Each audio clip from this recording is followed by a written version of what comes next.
नमस्ते बच्चों, आज हम करेंगे एक्सरसाइज 8.1 का क्वेश्चन नंबर 6। चलिए देखते हैं क्वेश्चन नंबर 6 में क्या बोल रहा है। If angle A and angle B are acute angle such that cos A equals to cos B, then show that angle A equals to angle B.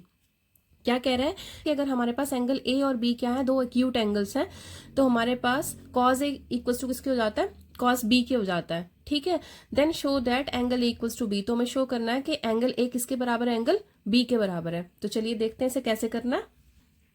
हाँ, तो देखो क्वेश्चन में क्या बोल रहा है कि ए और बी क्या हमारे एक्यूट एंगल्स हैं। तो ये होगी हमारी राइट एंगल ट्रायंगल। इसमें इसने बोला है ए और बी क्या है, एक्यूट एंगल्स हैं। तो मैंने ए यहाँ पे सपोज कर लिया और बी यहाँ पे सपोज कर लिया। उसने बोला था ए और बी एक्यूट एंगल्स हैं, तो ये दोनों हो गए हमारे एक्यूट एंगल्स। और ये सी हो गया हमारा 90 डिग्री। 90 डिग्री के जस्ट अपोजिट क्या होती है हमारी हाइपोटेन्यूज। ठीक है, तो अब उसने बोला है कॉज ए इक्वल्स टू किसके है, कॉस बी के है। Let triangle A C B in which right angle is at C. ठीक है, राइट एंगल किस पे है, सी पे है। गिवन क्या है हमें स्टेटमेंट में, गिवन क्या है, कॉज ए इक्वल्स टू किसके है, कॉज बी के। ठीक है, अब cos A equals to cos B के है, तो हमारे फॉर्मूले के हिसाब से अगर हम देखें तो हमारा कॉज क्या होता है, ये तो साइन होता है, ये क्या होता है, कॉज होता है, यानी कि बेस अपॉन हाइपोटेन्यूज। कॉज ए क्या हुआ, बेस अपॉन हाइपोटेन्यूज। और इसी तरीके से बी भी, कॉज बी भी क्या होगा, बेस अपॉन हाइपोटेन्यूज। ठीक है, अब जो इसमें समझने की चीज है वो ये है कि हमारे पास क्या है, दोनों एंगल्स अलग अलग हैं। रेशियो लेनी है हमें कॉस, लेकिन एंगल एक बार ए लेना है और एक बार बी लेना है। तो जब हम ए एंगल लेंगे तो इसके जस्ट अपोजिट वाला क्या हो जाएगा हमारा, परपेंडिकुलर।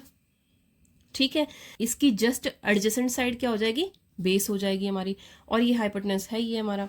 ठीक है, तो कॉस ए के लिए हमारी रेशियो क्या आ जाएगी, ये हुआ हमारा परपेंडिकुलर और ये हुआ बेस और ये हुई हाइपोटेन्यूज। ठीक है, तो बेस अपॉन हाइपोटेन्यूज यानी कि बेस अपॉन हाइपोटेन्यूज यानी कि ए सी अपॉन क्या आ जाएगा हमारा, ए बी आ जाएगा।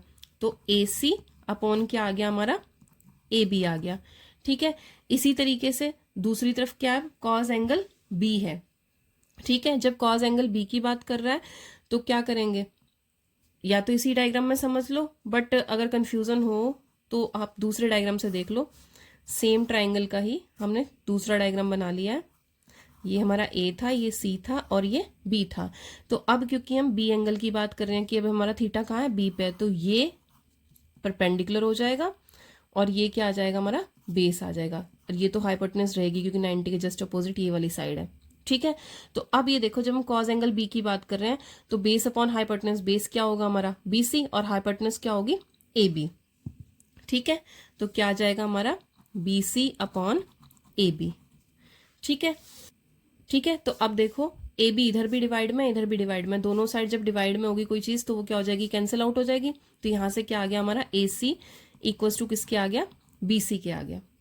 ठीक है, अब यहां से ए सी हमारा बी सी के इक्वल आ गया है। तो देखो ये ए सी किसके बराबर है, बी सी के बराबर है।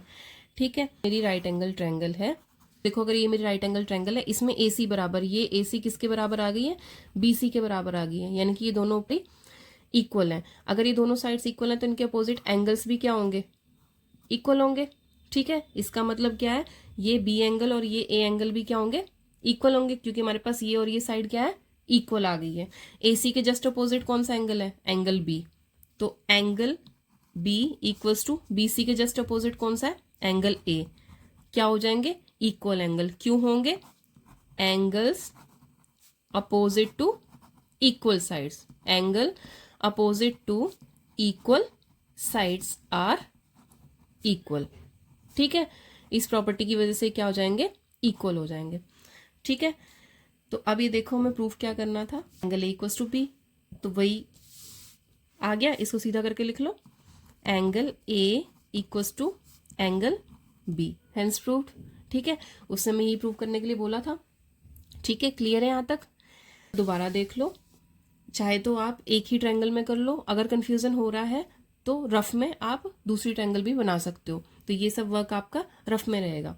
ठीक है, क्या बोला था उसने हमें कि कॉज ए एंगल और कॉज बी एंगल क्या है, दोनों इक्वल है। क्या बोला था उसने हमें, कॉज ए एंगल और कॉज बी एंगल दोनों क्या इक्वल है। क्वेश्चन की स्टेटमेंट में उसने क्या बोला था, ए बी क्या हमारे एक्यूट एंगल्स हैं, तो ये दोनों हमने एक्यूट एंगल्स पे ले लिए, सी पे राइट एंगल आ गया। ठीक है, क्योंकि cos A equal to cos B बोला था, तो कॉज का हमें पता है क्या होता है, बेस अपॉन हाइपोटेनस होता है। ठीक है, तो हमने दोनों को लिख लिया बेस अपॉन हाइपोटेनस। बट अब इसमें क्या चीज थोड़ी डिफिकल्ट बनाती है इस क्वेश्चन को, कि इसमें एक बार कॉज ए एंगल लिया, दूसरी बार कॉज बी एंगल लिया है। ठीक है, तो देखो अब हमें क्या करना था, एक बार ए एंगल को थीटा सपोज करना था और एक बार बी एंगल को सपोज करना था। तो या तो एक ही ट्रायंगल में कर लो, बट थोड़ा कंफ्यूजन हो जाए, उसको उससे बचने के लिए हम क्या करेंगे, अलग से ट्रायंगल बना लेंगे। ठीक है, जब हमने ए को क्या लिया, थीटा लिया, तो जस्ट अपोजिट वाली परपेंडिकुलर होगी, एडजेसेंट वाली बेस होगी, तो उसके अकॉर्डिंग हमने साइड्स लिख दी। और जब हमने बी को थीटा लिया तो उसके अकॉर्डिंग हमने फिर साइड्स लिख दी। ठीक है, अब हमें पता है इक्वेशंस में दोनों साइड पे कोई भी चीज सेम साइन में हो, डिवाइड में हो, मल्टीप्लाई में हो, प्लस में हो, माइनस में हो, दोनों साइड सेम साइन होंगे तो क्या हो जाएगी, कैंसिल आउट हो जाएगी। तो यहाँ से आ गया हमारा ए सी इक्वल टू बी सी। अगर किसी भी ट्रायंगल की दो साइड्स क्या हो गई हैं, इक्वल हो गई हैं, तो हमारे पास क्या आ जाएंगे, उसके अपोजिट एंगल भी इक्वल आ जाएंगे। ठीक है, अपोजिट एंगल इक्वल आ गए किससे, by property of angle opposite to equal sides are equal. ठीक है, क्योंकि इक्वल साइड्स के अपोजिट एंगल क्या होते हैं, इक्वल होते हैं। ठीक है, तो यहां से क्या हो गया, हमारा angle A equals to angle B के प्रूव हो गया, और यही उसने हमें प्रूव करने के लिए बोला था। तो चलिए यहां तक, अब आपको कोई भी प्रॉब्लम है तो आप पूछ सकते हैं। ठीक है, मिलते हैं नेक्स्ट वीडियो में। कीप प्रैक्टिसिंग, अभ्यास करते रहिए।